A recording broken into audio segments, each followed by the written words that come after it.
ভারতীয় দূতাবাস অভিমুখে বিএনপি ৩ সংগঠনের পদযাত্রায় রামপুরায় পুলিশের বাধা, প্রতিনিধি দলের স্মারকলিপি জমা। পররাষ্ট্র সচিব পর্যায়ে বৈঠকে অংশ নিতে কাল দেশে আসেন ভারতের পররাষ্ট্র সচিব। ঢাকা দিল্লি সম্পর্কে ইতিবাচক প্রভাবের আশা। আমার মনে হয় সঠিক কূটনীতির মাধ্যমে সেই তাদের যে মনে দ্বিধাদ্বন্দ্বটা ছিল সেটা দূর করা সম্ভব হয়েছিল। প্রত্যাশাও সৃষ্টি হয়েছিল অনেক, যে আমরা যেহেতু এত তাড়াতাড়ি এতটুকুতে আসতে পেরেছি, নিশ্চয় আরো অনেক অগ্রগতি হবে। স্বাধীনতার সার্বভৌমত্ব নিয়ে ষড়যন্ত্র মোকাবেলায় জাতীয় ঐক্য জরুরি, ভারতকে ন্যায্যতার ভিত্তিতে সম্পর্কে তাগিদ। কোনো অবৈধ বিদেশিকে বাংলাদেশে থাকতে দেয়া হবে না, স্বরাষ্ট্র উপদেষ্টা। 31st নাইটে আতশবাজি পোড়ানোতে নিষেধাজ্ঞা। 1 জানুয়ারি হচ্ছে না বই উৎসব, তবে জানুয়ারির মধ্যে সকল পর্যায়ে শিক্ষার্থীদের হাতে নতুন বই তুলে দেওয়া হবে, খুলনা শিক্ষা উপদেষ্টা। ডক্টর মোহাম্মদ ইউনূসের বিরুদ্ধে শ্রম আইনের 5 মামলার কার্যক্রম বাতিল, হাইকোর্টের রায় বহাল রেখেছেন আপিল বিভাগ। 24 বছর পর স্বৈরাচার আসাদের পতন, সিরিয়ায় নতুন যুগের সূচনা বলছে বিদ্রোহীরা, এখনো লড়াই চলছে দাবি সেনাবাহিনী। এবং দুবাইয়ে যুব এশিয়া কাপের ফাইনালে ভারতের বিপক্ষে ব্যাটিংয়ে বাংলাদেশ, শিরোপা ধরে রাখার প্রত্যয় ইয়ং টাইগারদের।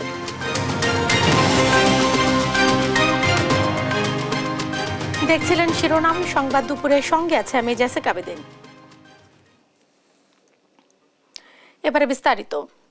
ভারতীয় দূতাবাসে স্মারকলিপি জমা দিয়েছে ছাত্রদল, যুবদল ও স্বেচ্ছাসেবক দল। এ সময় 3 সংগঠনের পক্ষে স্মারকলিপি জমা দেন 6 সদস্যের প্রতিনিধি দল। এর আগে সকালে নয়াপল্টন থেকে ভারতীয় দূতাবাস অভিমুখে পদযাত্রা করে বিএনপির 3 সংগঠন। এ সময় পদযাত্রাটি রামপুরা ব্রিজে আসলে তাদের আটকে দেয় আইনশৃঙ্খলা বাহিনী। পদযাত্রা শুরুর আগে দলটির সিনিয়র যুগ্ম মহাসচিব রুহুল কবির রিজভী বলেন, দিল্লি থেকে কলকাতা পর্যন্ত মিথ্যা অপপ্রচার করে বিশ্বব্যাপী বিভ্রান্তি ছড়ানোর চেষ্টা করছে ভারত। এ সময় বিএনপির এই সিনিয়র যুগ্ম নেতা বলেন, ভারতে এখনো 40% স্যানিটাইজেশনও নেই, সেখানে কিসের বড়াই করে তারা। শেখ হাসিনা দেশের মানুষকে বন্দী করে রেখেছিল মন্তব্য করে তিনি বলেন, সেই হাসিনাকে 15 বছর সমর্থন দিয়েছে ভারত। রুহুল কবির রিজভী আরও বলেন, পার্শ্ববর্তী দেশ প্রতি মুহূর্তে নাশকতার চেষ্টা করছে। বাংলাদেশের মানুষ দিল্লির আগ্রাসন প্রতিরোধ করতে প্রস্তুত রয়েছে বলে মন্তব্য করে তিনি বলেন, বাংলাদেশকে মিথ্যা কলঙ্ক দিয়ে সম্প্রতি ভ্রাতৃত্ববোধকে ম্লান করতে পারবে না ভারত। ওদের সাথে কেউ বন্ধুত্ব করতে পারে না, কারণ ওরা মুখে যাই বলুক, ধর্মনিরপেক্ষ বলুক আর সেকুলার বলুক, ওদের মনের ভিতরে হচ্ছে কট্টর হিন্দুত্ববাদী হিংসা ছাড়া ওদের মধ্যে কিছু নেই। মানুষ মারা গেল তো বাংলাদেশের মানুষ, সে মুসলিম, একজন আইনজীবী, তাকে মেরে ফেলা হলো, কোনো কথা নেই। তাহলে প্রতিদিন বাংলাদেশে সংখ্যালঘু নির্যাতন দিল্লি থেকে কলকাতা পর্যন্ত, এই যে এক ভয়ঙ্কর মিথ্যা কথার বেষ্টনী তৈরি করে গোটা বিশ্বকে বিভ্রান্ত করার যে প্রচেষ্টা চালাচ্ছেন, সেটাতে কোনো লাভ হবে না। রাজধানীর রায়পুরে বিএনপির 3 অঙ্গ সংগঠনের পদযাত্রা কর্মসূচি আটকে দিয়েছে আইনশৃঙ্খলা বাহিনী। বিস্তারিত জানবো সহকর্মী সাইফুল রিপনের কাছ থেকে। সাইফুল, পদযাত্রাটি কেন আটকে দিয়েছে আইনশৃঙ্খলা বাহিনী, কি বলছে তারা?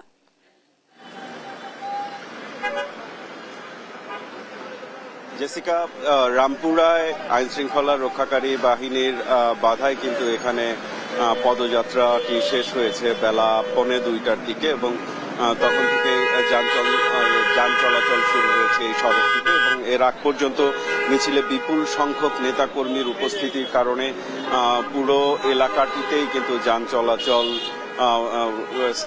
স্থবির হয়ে পড়ে, এবং এই আইনশৃঙ্খলা রক্ষাকারী বাহিনীর বাধায় কিন্তু প্রায় 1.5-2 ঘন্টার মতো এই সড়কটিতে, এই এলাকাটিতে যান চলাচল বন্ধ ছিল। এবং এই পদযাত্রা এখানে বাধাপ্রাপ্ত হয়ে বিএনপির যেই 3 সহযোগী অঙ্গ সংগঠন রয়েছে, ছাত্রদল, যুবদল এবং স্বেচ্ছাসেবক দলের পক্ষ থেকে যেই স্মারকলিপি দেওয়ার কথা ছিল ভারতীয় হাই কমিশনে, সেখানে এই নেতাকর্মীদের এখানে রেখেই এই 3 সংগঠনের সহযোগী সংগঠনের যারা নেতারা রয়েছেন 6 জনের প্রতিনিধি দল, তারা ভারতীয় হাই কমিশনে তাদের স্মারকপত্র দিয়ে এসেছেন। এবং স্মারকপত্র দিয়ে আসার পরে আমরা ছাত্র দলের সভাপতি রাকিবুল ইসলামের সাথে কথা হয়েছে। তিনি যেটি বলেছেন যে 3 সহযোগী সংগঠনের পক্ষ থেকে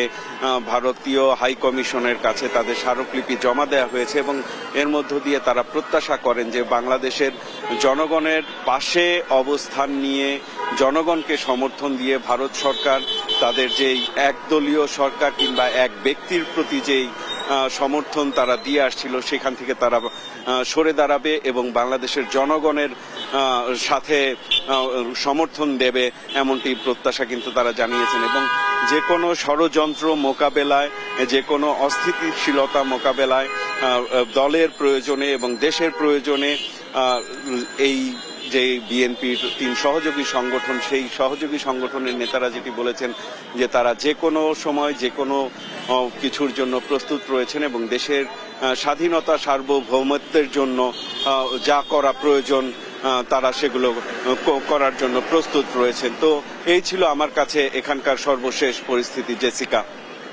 সাইফুল, আপনাকে ধন্যবাদ। দর্শক, রাজধানীর রামপুরা থেকে যুক্ত ছিলেন সহকর্মী সাইফুল রিপন। পররাষ্ট্র সচিব পর্যায়ে বৈঠকে অংশ নিতে আগামীকাল ঢাকায় আসছেন ভারতের পররাষ্ট্র সচিব বিক্রম মিশ্রি। বৈঠকে ভারতের পররাষ্ট্র সচিব পারস্পরিক স্বার্থ সংশ্লিষ্ট সব বিষয়ে আলোচনা করবেন। পাশাপাশি পররাষ্ট্র উপদেষ্টা তৌহিদ হোসেন ও প্রধান উপদেষ্টা ডক্টর মোহাম্মদ ইউনূসের সঙ্গে তার সৌজন্য সাক্ষাৎ হতে পারে বলে ধারণা করা হচ্ছে। 5 আগস্ট শেখ হাসিনার সরকারের পতনের পর বাংলাদেশ ভারতের মধ্যে এই প্রথম উচ্চ পর্যায়ের বৈঠক হচ্ছে। এবারের এই বৈঠকে ভারতের অর্থায়নে উন্নয়ন প্রকল্প পুনরায় শুরু করা, ভিসা ব্যবস্থা সহজীকরণ, সরাসরি ফ্লাইট বাড়ানো এবং বাণিজ্য বিনিয়োগের বিষয়গুলো আলোচনা করা হবে বলে জানা গেছে। দুই দেশের মধ্যে চলমান উত্তেজনা প্রশমন এবং সম্পর্কে স্বাভাবিক করতে পদক্ষেপ নেওয়ার সুযোগ হিসেবে দেয়া হচ্ছে এবারের বৈঠকটিকে। সবশেষ 2023 সালের নভেম্বরে নয়াদিল্লিতে দুই দেশের মধ্যে ফরেন অফিস কনসালটেশন বৈঠক অনুষ্ঠিত হয়েছিল।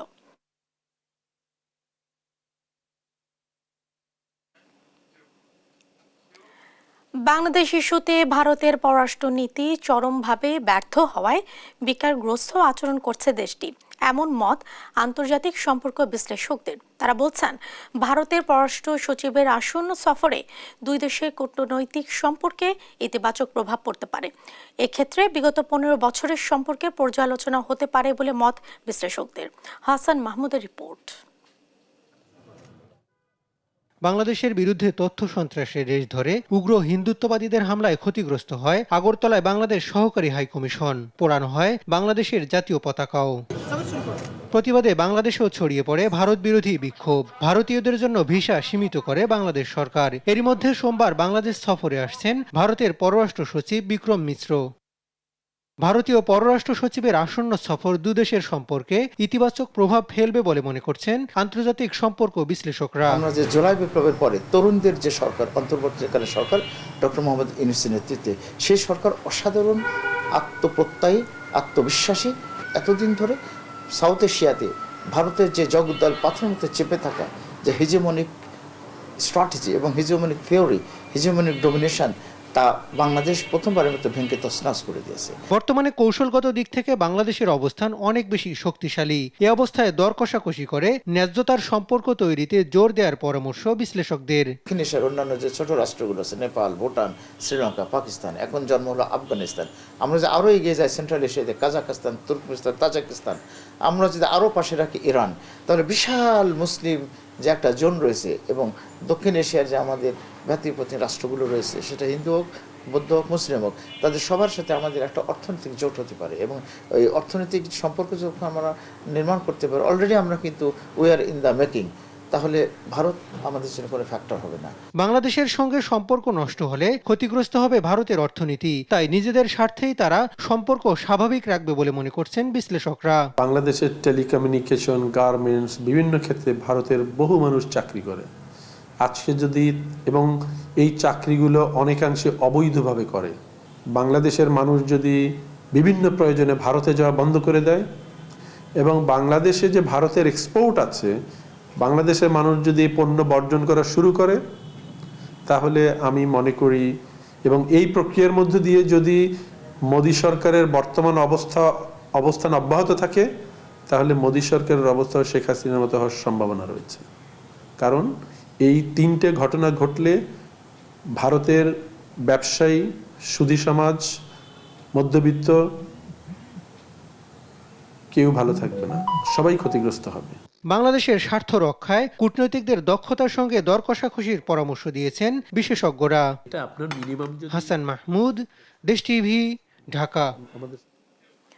5 আগস্ট পরবর্তী বাংলাদেশ ভারত সম্পর্কে পরিবর্তন এসেছে, এটা মেনে নিয়ে আলোচনা করতে হবে বলে মনে করেন পররাষ্ট্র উপদেষ্টা তৌহিদ হোসেন। রোববার দুপুরে জাতীয় প্রেস ক্লাবে সার্ক জার্নালিস্ট ফোরামের আলোচনায় এসব কথা বলেন তিনি। এ সময় পররাষ্ট্র উপদেষ্টা বলেন, সার্কের অচল অবস্থা কেটে যাবে।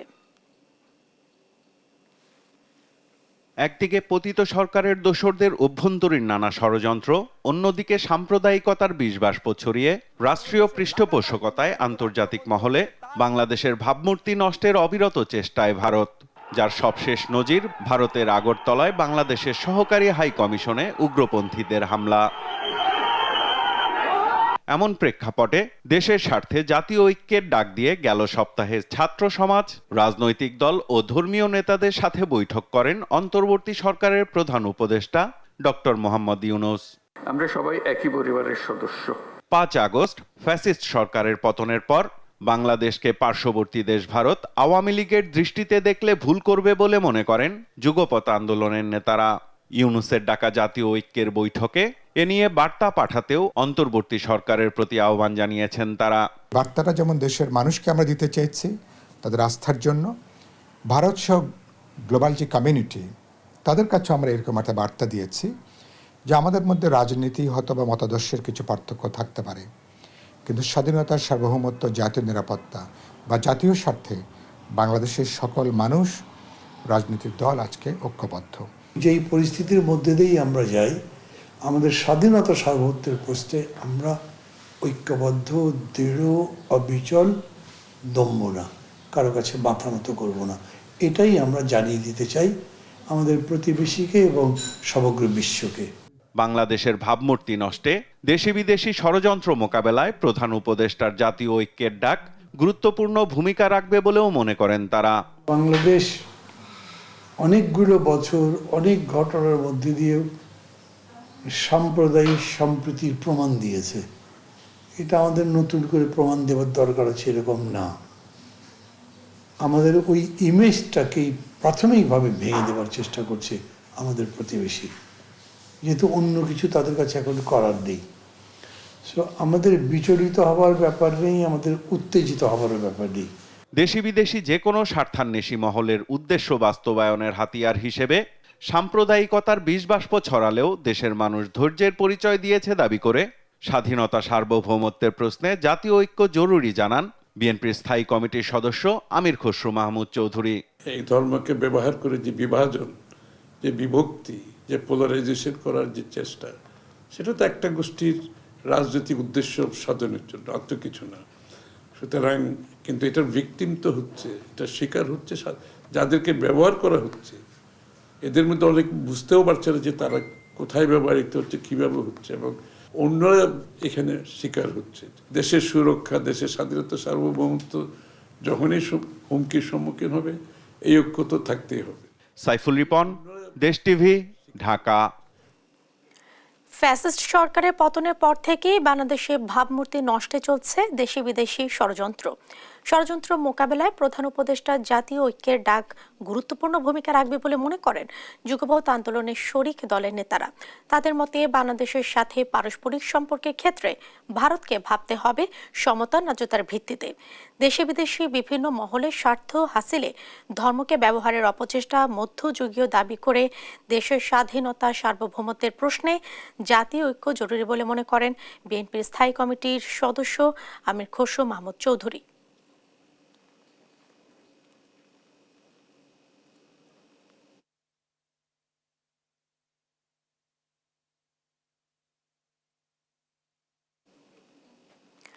অবৈধভাবে কোনো বিদেশিকেই বাংলাদেশে থাকতে দেয়া হবে না, এ ব্যাপারে সিদ্ধান্ত নিয়েছে স্বরাষ্ট্র মন্ত্রণালয়।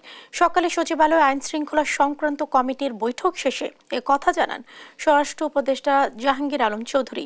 এ সময় তিনি ভারতের মিডিয়ার অপপ্রচারের বিরুদ্ধে সত্য প্রচার করতে দেশের গণমাধ্যমের প্রতি আহ্বান জানান।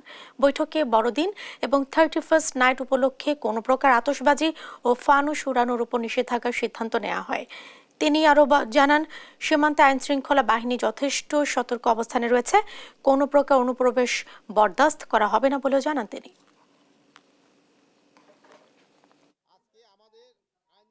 25শে ডিসেম্বর বড়দিন এবং 31শে ডিসেম্বর 31st নাইট উদযাপনটা যেন ভালোভাবে হয় এবং করণের যেন কোনো আইন শৃঙ্খলা পরিস্থিতি কোনো ধরনের কোনো অবনতি না হয় এবং তারা যেন এই অনুষ্ঠানগুলি খুব ভালোভাবে করতে পারে এই সম্বন্ধে আমরা আলোচনা করেছি। 31st নাইট আমরা বলি, ওই সময় আমাদের অনেক সময় কিছু আমাদের ইয়াং জেনারেশনের ভিতরে একটু উচ্ছৃঙ্খলতা দেখা দেয়, এইগুলিও আপনারা একটু নিষেধ করতে পারেন। অনেক দেশেরই আছে, আমি কোনো দেশের নাম মেনশন করতে চাচ্ছি না, বাট কোনো দেশেরই আমরা এই অবৈধ নাগরিককে বাংলাদেশে থাকতে দিব না। কোনো বিদেশি অবৈধভাবে বাংলাদেশে থাকতে দেওয়া হবে না। এবার সিরিয়ার রাজধানী দামেস্ক দখলে নিল বিদ্রোহীরা। স্থানীয় সময় রোববার রাজধানীতে প্রবেশ করে আসাদ সরকারের পতনের ঘোষণা দেয় তারা। একে একে দখলে নেয় সরকারি সকল কার্যালয়। এর মধ্যে বিমানে করে অজানার উদ্দেশ্যে দেশ ছেড়েছেন দেশটির প্রেসিডেন্ট। অন্যদিকে আসাদের পতনের খবর ছড়িয়ে পড়ার পর থেকে দামেস্ক জুড়ে আনন্দ উদযাপন করছেন স্থানীয়রা। আরও জানাচ্ছেন আফরিন মৌ। গুলি ছুটতে ছুটতে সিরিয়ার রাজধানী দামেস্কে প্রবেশ করছে বিদ্রোহীরা। বিভিন্ন জায়গায় আসাদের মূর্তি ভেঙে নিজেদের ক্ষোভের জানান দেন তারা। কোনো প্রকার বাধা ছাড়াই দামেস্কে ঢুকে পড়ে সশস্ত্র বিদ্রোহী গোষ্ঠী আল শাম ও তার মিত্ররা। খুব সহজেই একে একে টেলিভিশন, রেডিও সহ গুরুত্বপূর্ণ সরকারি স্থাপনা দখলে নেয় বিদ্রোহীরা। এমনকি বিমানবন্দরও তাদের কবজায়। এর পরপরই দামেস্কের কাছে কারাগারে বন্দীদের মুক্তির মধ্য দিয়ে অত্যাচারের যুগের সমাপ্তি ঘোষণা দেয়। এরই মধ্যে এক বিবৃতিতে আসাদ সরকারের পতনের দাবি করে তারা। সেই সঙ্গে সিরিয়ার জন্য একটি নতুন যুগের সূচনাও বলছেন বিদ্রোহীরা। বিবৃতিতে সমস্ত সিরিয়ানদের মর্যাদা রক্ষার প্রতিশ্রুতিও দেন। বিদ্রোহীদের হামলার মাত্র এক সপ্তাহের মাথায় 50 বছরের বেশি সময়ের শাসনের পতন ঘটল আসাদ পরিবারের। এর পরপরই বিভিন্ন গণমাধ্যমের খবরে আসে দেশ ছেড়ে পালিয়েছেন বাশার আল আসাদ। প্রথমে এ দাবি সিরীয় সেনাবাহিনী প্রত্যাখ্যান করে, যদিও সংশ্লিষ্ট কর্তৃপক্ষের বরাতে জানা যায় রোববার ব্যক্তিগত বিমানে চড়ে অজানার উদ্দেশ্যে পাড়ি দিয়েছেন আসাদ। এ খবর চারিদিকে ছড়িয়ে পড়ার পর থেকে আসাদের 24 বছরের শাসনের পতন উদযাপন করতে রাস্তায় নেমে এসেছেন সিরিয়ার সাধারণ মানুষ। হাজার হাজার মানুষ গাড়িতে করে এবং পায়ে হেঁটে দামেস্কের প্রধান চত্বরে জড়ো হয়ে স্বাধীনতা বলে স্লোগান দেন। পতনের পর বিরোধীদের দিকে হাত বাড়িয়েছেন সিরীয় প্রধানমন্ত্রী মোহাম্মদ গাজী আল জালালি। বিবৃতিতে জনগণ যাদের বেছে নেবেন তাদের সঙ্গেই কাজ করার জানান দেন তিনি। সেই সঙ্গে সরকারি প্রতিষ্ঠানগুলোর কার্যক্রম চালিয়ে যাওয়ার ঘোষণাও দিয়েছেন। পরিস্থিতির নিবিড়ভাবে পর্যবেক্ষণের কথা জানিয়েছে জাতিসংঘ। তবে বিদ্রোহী গোষ্ঠীকে আইএস দাবি করে আসাদের পতনের ঘটনায় উদ্বেগ জানিয়েছে হোয়াইট হাউস। জাতীয় নিরাপত্তা উপদেষ্টা জ্যাক সুলিভান বলেন, যুক্তরাষ্ট্র নিশ্চিত করতে চায় যে সিরিয়ায় যুদ্ধের ফলে আইএসের পুনরুত্থান বা মানবিক বিপর্যয় ঘটবে না। সিরিয়া বিদ্রোহী ও সরকারি বাহিনীর মধ্যে চলমান সংঘাত নিয়ে মাথা ঘামাবে না যুক্তরাষ্ট্র, এমনটাই ইঙ্গিত দেন নবনির্বাচিত প্রেসিডেন্ট ডোনাল্ড ট্রাম্প। আফরিন মৌ, নিউজ ডেস্ক, দেশ টিভি। ছাত্র জনতার গণ অভ্যুত্থানের ঘটনা আগামী দিনে পাঠ্য বইয়ে উপস্থাপন করা হবে বলে জানান প্রাথমিক ও গণশিক্ষা মন্ত্রণালয়ের উপদেষ্টা অধ্যাপক ডক্টর বিধান রঞ্জন রায় পোদ্দার।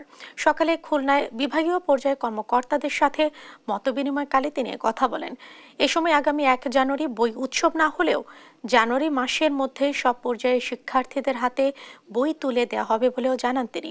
এ সময় তিনি আরও বলেন, আগামী 5 বছরের মধ্যে পর্যায়ক্রমে সব প্রাথমিক বিদ্যালয়ে মিড ডে চালু হবে এবং আগামী বছরই এটি প্রকল্প আকারে চালু হচ্ছে। পরে প্রাথমিক বিদ্যালয়ের অবকাঠামো সহ বিভিন্ন জায়গায় গুণগত পরিবর্তনের কথাও জানান এই উপদেষ্টা।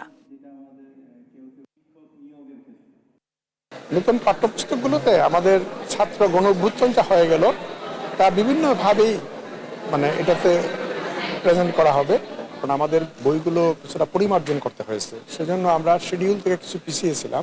এবার অন্যান্যবার যেভাবে বই উৎসব 1 জানুয়ারি করা হয়, আমরা ঠিক এই ধরনের উৎসবে যাচ্ছি না, কিন্তু প্রাথমিকের বইগুলো আমরা জানুয়ারির মধ্যে দিয়ে দেব।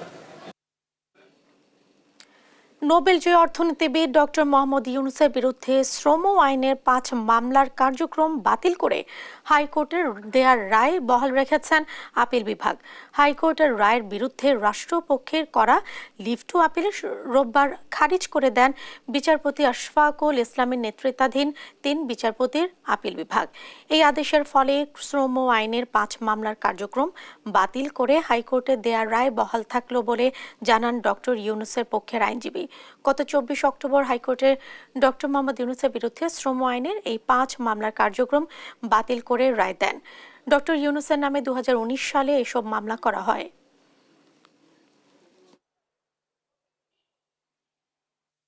এভিডেন্সিয়াল ভ্যালু ছিল না বলে এবং যেই আইনের ধারায় এই মামলাটি করা হয়েছিল সেই আইনের ইনগ্রেডিয়েন্টস সেকশনের সেই ইনগ্রেডিয়েন্টসের অপরাধের সাথে কোনো সম্পৃক্ত নাই বলেই মহামান্য হাইকোর্ট চূড়ান্ত বিশ্লেষণ করে এটাকে অ্যাকুইটেড করে দিয়েছিলেন, সবাইকে খালাস দিয়েছিলেন।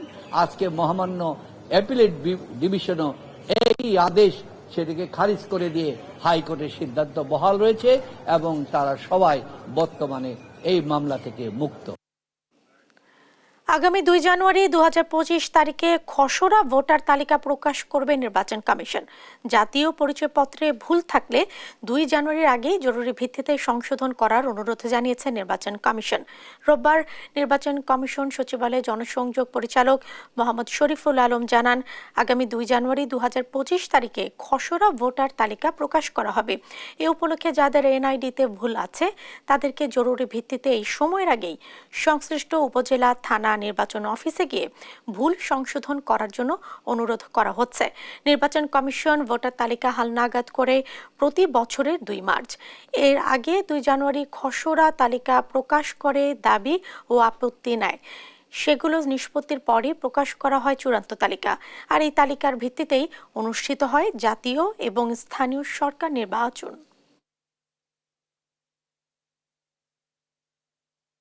একদিনের ব্যবধানে আরও কমল চুয়াডাঙ্গার তাপমাত্রা। রোববার সকাল 9টায় মৌসুমের সর্বনিম্ন তাপমাত্রা 11.2 ডিগ্রি সেলসিয়াস রেকর্ড করেছে চুয়াডাঙ্গা আবহাওয়া অফিস। সহকর্মী খায়রুজ্জামান সেতুর তথ্য ছবিতে আরও জানাচ্ছেন সালমা জাহান। কুপির মতো টিম টিম করে জ্বলছে যানবাহনের হেডলাইট। কুয়াশা ভেজা দূরের লালচে আকাশে সকালেও যেন ভোরের আভা। অগ্রহায়ণের শেষ ভাগে বেড়েছে ঠান্ডার প্রকোপ। হিমশীতল বাতাস শীতের তীব্রতা আরও কয়েক গুণ বাড়িয়ে দিচ্ছে। উষ্ণ চায়ে চুমুক দিয়ে সকালের আড্ডা উপভোগ করছেন সাধারণ মানুষ। উনুনের লেলিহান শিখাও যেন ওম দিচ্ছে।